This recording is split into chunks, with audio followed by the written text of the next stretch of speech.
Buenas tardes. Me encuentro con Marcela Lozano. Ella es licenciada en Educación Infantil de la Universidad Pedagógica Nacional de Colombia, con 10 años de experiencia en el sector educativo, en la parte primaria y también en la educación no formal. Desde hace 2 años, Marcela reside en la ciudad de Buenos Aires, donde también trabaja en el sector educativo desde la parte de acompañante terapéutico. Marcela, ¿cómo está el día de hoy? Hola, buenas tardes. Bien. Bueno, primero agradecerle por el tiempo, por estar acompañándonos el día de hoy. Bueno, Marcela, le voy a hacer unas preguntas para que pues nos oriente quizá un poco quizás de su experiencia. Entonces, bueno, empezamos. La primera pregunta tiene que ver con los decretos. Entonces, la primera dice que puede decir que el decreto 1278 del 2002 eh, es diferente al anterior decreto 2277 del 79 en la parte del Estatuto de la Profesionalización. Bueno, las diferencias que son bastante evidentes, puesto que el decreto 2277 de 1979 era un decreto un poco más puntual frente a los deberes y derechos de el ejercer docente, ¿no?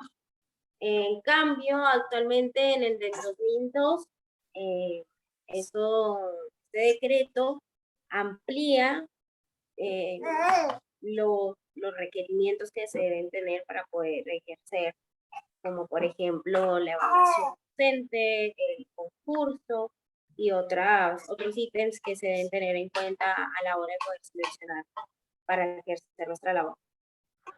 Ok, o sea que desde su perspectiva como docente y desde lo que nos indica en este momento, ¿cree usted que existe coherencia entre el decreto 1278 y el 2277? ¿Hay alguna similitud? O sea, ¿de alguna forma se complementan o hay alguna diferencia en la parte de la evaluación docente y las condiciones para acceder al escalafón docente?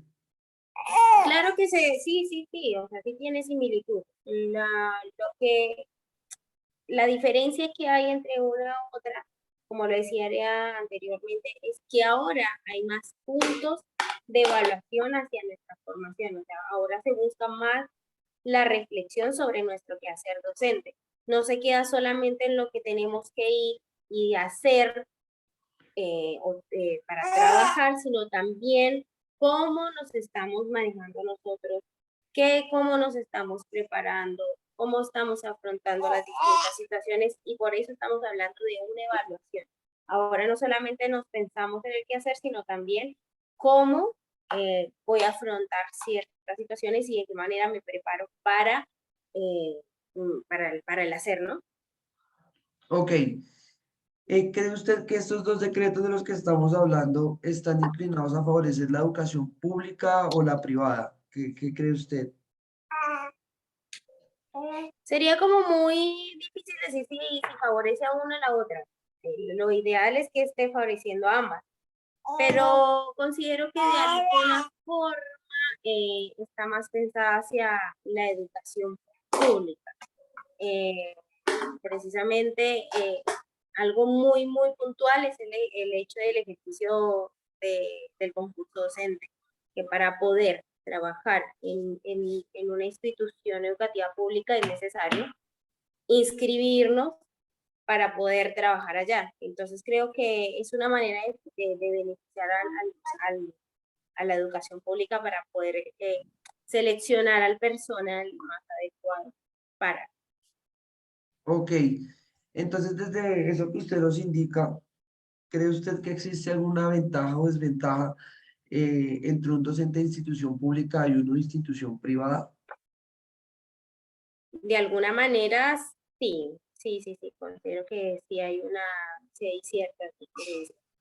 Desde lo económico, desde lo profesional, desde el ejercer, desde la misma estructura física de la institución, de las posibilidades que se brindan en una y en otra. Muchas veces desde el sector público eh, puede ser que se vea un poco, eh, por decirlo así, desvalorizado el quehacer docente. pero creo que también la resolución precisamente lo que ayuda es a garantizar eh, los derechos del docente, ¿no? Ok, bien, Marcela. ¿Cree usted, qué piensa usted sobre las implicaciones de la evaluación docente y la posibilidad de poder ascender de escalafón? Bueno, yo estaba observando que de un decreto a otro, por lo menos en la resolución de 1979, para poder ascender de escalafón era hacer un curso, hacer una licenciatura, o sea, cada vez que uno estudiaba algo iba aumentando. Pero actualmente, por lo que observo, no solamente es el hecho del ejercicio, del estudiar, sino también la cantidad de años laborados, también implica el hecho de, ahora viene como subdividido, ya no es solamente el 1, el 2, el 3, el 4 escalafones, que son 14 escalafones, sino que también están el 1A, 1B, o sea, hay que prepararnos mucho más para poder acceder a ascender de escalafón. Ok, bien, Marcela. Marcela, una pregunta. ¿Cómo ve usted la privatización de la educación en Colombia? ¿Cree que es favorable? ¿Cree que puede jugar en contra? ¿Qué opina usted de esto? No, personalmente yo me encuentro en desacuerdo con la privatización de la educación, ya que no todos cuentan con las mismas posibilidades económicas para poder acceder a una educación pública, quizás, o no tienen los mismos recursos para poder contar con materiales o útiles necesarios. Me parece que es importante contar todavía con la educación pública para aquellas personas que no cuentan con los mismos recursos para poder entrar en el ámbito educativo. Aparte que, si bien la educación es un derecho, entonces debería ser por sí gratuita. Ok. Marcela, ya para terminar, y esta pregunta nos interesa bastante poderla, Perdón. tranquila, nos interesa bastante poderla, pues, escuchar desde su experiencia trabajando aquí en Colombia y ahora allá en la ciudad de Buenos Aires. ¿Cómo ve en la actualidad la profesión docente en Colombia con relación a otros países, digamos en este caso Argentina? ¿Qué diferencias se puede ver? ¿Cómo se ubica Colombia dentro de la educación y dentro de los, sí, como dentro de la parte docente, haciendo Bueno, una si bien la comparación? educación en Colombia, sí, la educación en Colombia es buena. Eh, Estamos preparados para una buena formación. Algo que quiero rescatar de la educación argentina y que me ha llamado mucho la atención es que los docentes deben estar preparados para una educación de inclusión. Piensan bastante en eso. Estamos hablando de una educación de inclusión, es que estén preparados para asumir aquellos retos que tenemos hoy en día con niños con dificultades cognitivas, con dificultades físicas, con dificultades madurativas y dentro del aula se cuenta con apoyos y con personas que precisamente guían a los docentes para trabajar con estos niños. Precisamente yo estoy en ese ámbito que trabajo como acompañante terapéutico, que es hacer todo el empalme entre el docente y el estudiante para poder generar una educación que, que ayude y soporte a estos niños dentro de la educación formal.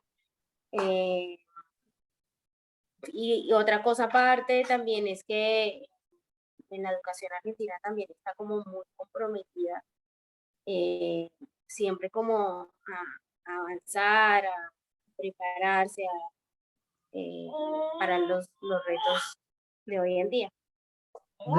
Entonces, desde esa parte, digamos, de las condiciones que tiene el docente, allá en la parte pública y privada, ¿se ve alguna diferencia también? ¿Cómo son las condiciones que tienen en la parte de la profesión? Eh, si bien sí hay diferencias, o sea, sí hay diferencia entre una y la otra, entre la pública y la privada. Quizás la pública es un poco más eh, sesgada, digamos, poquito más como olvidada, por decirlo así. Y mientras que la privada tiene todas las posibilidades y recursos necesarios.